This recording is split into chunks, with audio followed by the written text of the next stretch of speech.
And welcome back to the Morning Swim Show. This upcoming Monday is Memorial Day in the U.S., so we figured it would be an appropriate time to bring some military flavor to the show. Converse is the head swim coach at the Air Force Academy and a former world-class swimmer himself. And Casey is on Skype right now from Colorado Springs. Coach, welcome to the Morning Swim Show. Thanks, Peter. Good to be here. Nice to have you. So what is Memorial Day like at the Air Force Academy? Well, we've got a big institutional awards ceremony that includes everything from the top chemistry student of the year at the academy to the most valuable swimmer for the swim team. So that goes on Monday. Of course, our graduation's on Wednesday, and the vice president's coming to speak. So there's families in town, and a lot of emphasis on the nation at large, and it's a really fun time. The academy is a challenging place to go to school, so the cadets are thrilled, the graduating cadets, and there's a lot of ceremony and that sort of thing, and they're really being launched into their career that all during their cadet career is kind of they just are so busy going to school. They do some real live Air Force stuff in the summertime, but typically they're so busy doing their academic work in the school year that the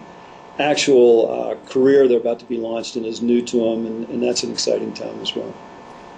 You're not a military man, so was that an adjustment for you to understand that they may not take swimming itself as seriously as I did coming up, and I need to make sure that they're focusing on their future and not just what they're doing in the pool? Yeah, everybody understands that when they come here. I mean, you're choosing apples and oranges when you come to one of the service academies, and the upside is we find a way, given sort of limited resources and time, especially time. I swam, in Alabama back in the day, and you know what it's like. You're kind of semi-pro. There's so much on your plate here at the academy and any of the academies that that's just not possible. It's not the focus of the Air Force Academy, although it's athletics is seen as one of the real-life opportunities for kids to practice things like courage and determination and stick-to-itiveness and all those good things that we know that swimming brings as a part of it. Has a former swimmer ever come to you and said, Coach, as I was flying a bomber over a war zone, I was thinking about the practice that you made me do 10 years ago? I had a guy tell me, this was back, he flew in the first Gulf War, and actually it's a guy named Seth Bretcher, who's a colonel now in the Air Force. He didn't swim here, but he was a coach here. He coached with me for 4 years. He said the first night of the first Gulf War, he was in the back seat of F-111, and he said the first night as they were taking off, they didn't know what to expect. They just, they had all their reports and stuff, but they had no idea what to expect. No one had ever been in combat, and he said the feeling was very similar to standing up on the blocks, in the Big Ten finals back in the day. Wow, that's a cool visual. Do you have any swimmers recently that you've coached that are fighting in wars right now? Yeah, I can't even guess the kids who may be operationally working in Afghanistan and Iraq. That they fly the tanker planes all the time. They do the transport planes. We flew to Christmas training one year, a couple of years ago, on a plane that was piloted by my first team captain. And his job, he's actually in the reserves. He lives in Northern California.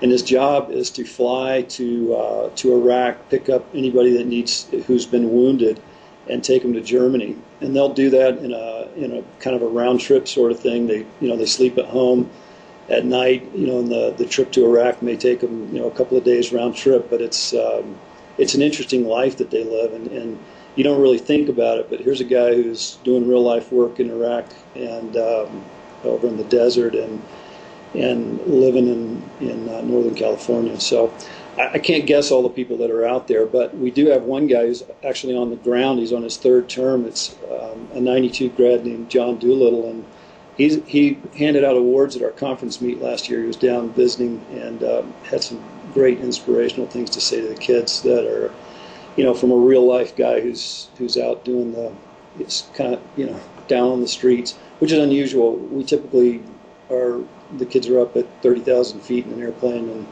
well trained in the best equipment in the world and pretty safe. And here's one of our guys who's down in the street, in real life danger all the time. So I pray about him regularly and his kids and his wife. And kind of switching topics here, just a little bit more on swimming to close out our interview. You were a superstar swimmer, 76 Olympian, first man to break 15 minutes in the mile, short course yards. What's it like for you? What's your coaching philosophy, and what do you have swimmers that you would compare yourself to? I swam shortly after goggles were invented, so it's been quite a while back. I'm not making that up. It was I don't know when it was, maybe 73 or 4. A real life functional usable goggle was available, and our volume went from $3,000 in a practice to some absurd amount out at Mission Viejo. But here at the academy, the kids have chosen to come here and be part of something larger than themselves. And there's so much out there that is available to them. We have kids going this summer all over the world to do different things. One of our girls is going to Morocco for a language immersion. So they do all kinds of really interesting, unusual stuff. And I think the kids who choose to come to the service academies look at the whole kind of opportunity piece of it and say that's something way different than the giant state university that I went to or that you may have gone to, and some of the opportunities are a little different. We only get 10 practices in a 2-week time frame, so we have to be super efficient in the way we train,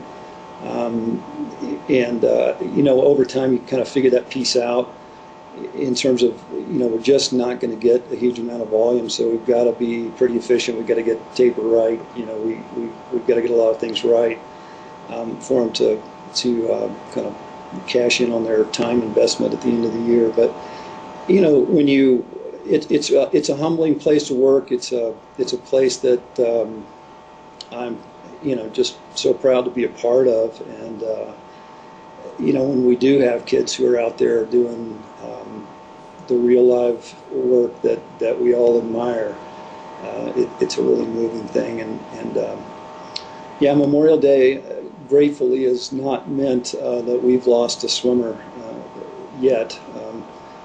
They're always out there sort of in harm's way, even in training. Training can be pretty dicey at times. So, but anyway, it's just a unique place to work, and swimming fits in part of it, and it gives them real life opportunities to practice courage and determination, and things like that are kind of the intangibles of our sport. Coach Converse, thank you so much for coming on the Morning Swim Show. Peter, appreciate it. Thanks. All right, have a great Memorial Day. You too. Bye-bye. All right, that's Coach Casey Converse joining us from Colorado Springs, California.